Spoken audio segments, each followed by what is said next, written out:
From Colorado Public Radio, I'm Ryan Warner, and this is Colorado Matters.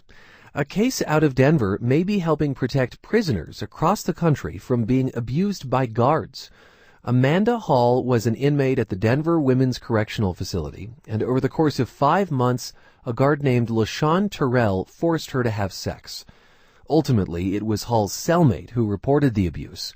Well, in 2008, Hall filed 2 lawsuits, one against the Colorado Department of Corrections, which was settled out of court, another against Sergeant Terrell, which moved forward.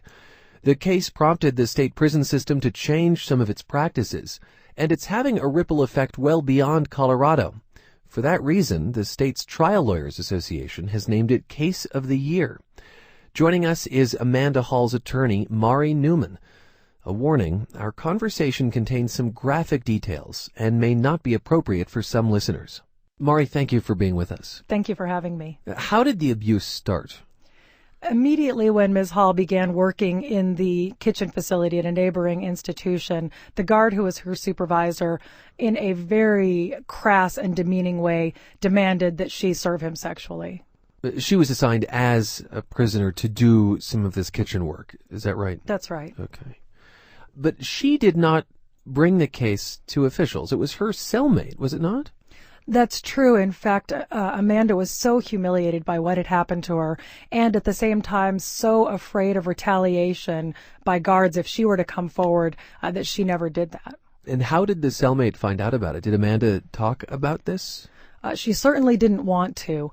In fact, one of the very interesting things about the case is that Amanda's a person who really was never taught that she could stand up for herself or that she even had enough value that she deserved to be stood up for. And what ended up happening was she was so brutally raped that her roommate ended up noticing the blood in her underwear and reported it. Where does this happen in a place that is not within earshot or sight of other people? This is one of the most alarming things about the case. In fact, sexual assaults by guards in the Colorado prison system and in prisons nationally is extraordinarily common. The guards, of course, know exactly where the surveillance cameras are located, and they use the blind spots for this kind of abuse. So they're avoiding being captured on camera, but that means that there are just places that are also just outside of people's view to the naked eye, and out of earshot. Sure. All of the kitchen facilities have pantries, have walk-in coolers, all sorts of areas that are out of earshot, out of plain view, and areas where there are not surveillance cameras. One of the changes that this case ushered in Colorado, as I understand it, is fewer blind spots for these security cameras. Is that right?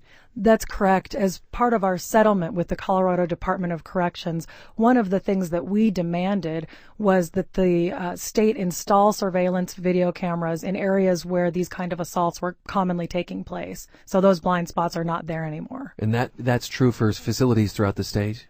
That's specifically true in the facilities that were implicated in this case, and there was a review of additional facilities as well. Okay. We're going to talk more about the settlement in a moment, but a bit more about the case itself. Had there been complaints from other inmates about this guard, LaShawn Terrell?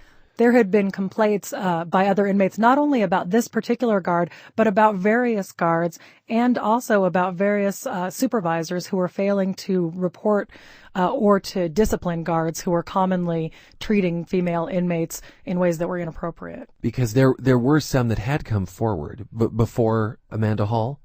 There were, and the number of reports of sexual misconduct by guards is really quite alarming. And actually, that was one of the remarkable findings by the federal court judge who ruled in this case. And what was the settlement beyond some of the changes that you've already discussed? Sure. The settlement had 2 major components. The first part was a financial component, which was a settlement of $250,000 to Ms. Hall to compensate her for the extraordinary wrongs against her by the state itself, not specifically by Mr. Terrell, but by the state for failing to protect her. Okay, $250,000 there. That's right. And perhaps the more important aspect of the settlement were the institutional changes that took place. Most importantly, the Colorado Department of Corrections was required to, with our help, revamp its training of guards, specifically with regard to guard on inmate contact. There was, at least on paper, what they called a zero tolerance policy for sexual misconduct. As Judge Ebell held, the policy was really not worth anything more than the paper it was written on.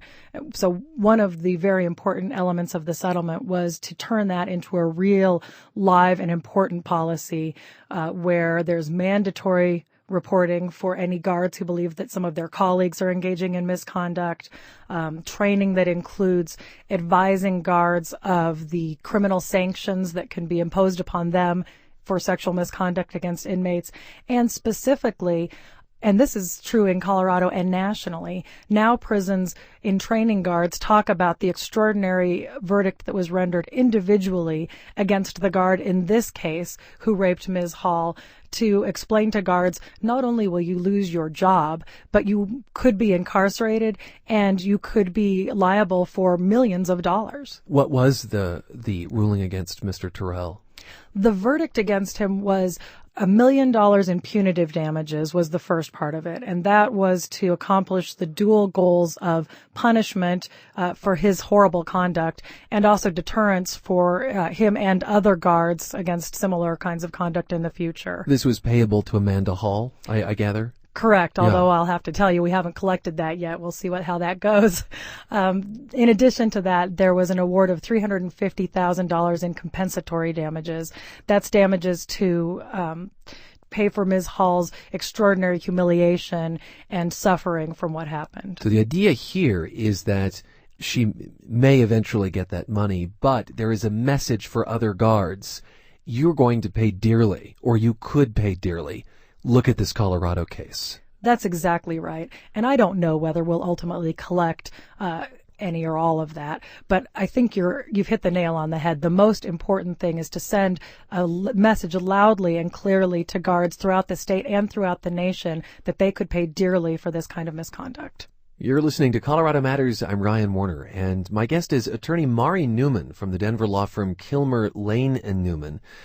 She defended a prisoner who was forced to have sex with a guard, and the case is having a big impact nationally and has just won the Colorado Trial Lawyers Association Case of the Year. So where is Amanda Hall today, and where is Sergeant Terrell?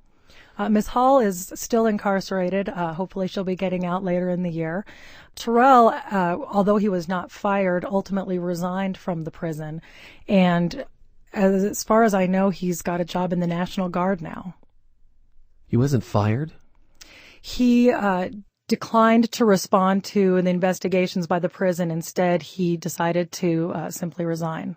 How common is guard-on-inmate violence? I mean, you've talked about it being pervasive, but I still have no sense for what that means and how you know that. Well, one of the ways that I know that is in Colorado, I have met with many, many inmates who have complained about sexual misconduct by guards against them and against other women in Colorado facilities. I've also done a survey of case law throughout the nation. Judge Ebell, in his ruling in this case, found that based on all of the facts presented to him at trial, that he concluded that prison rape was distressingly common in Colorado and nationally. That was the word he used. Do you believe this case will change that? I believe that this case really has the potential to do that for a couple of reasons. First, the training component here in the Colorado prison system, which I think has been very, very important. Second, the fact that Ms. Hall's case has now been used as a training module in prisons in other jurisdictions. And third, the verdict against Terrell in particular has been cited by other courts in other states now to support findings against guards in those jurisdictions.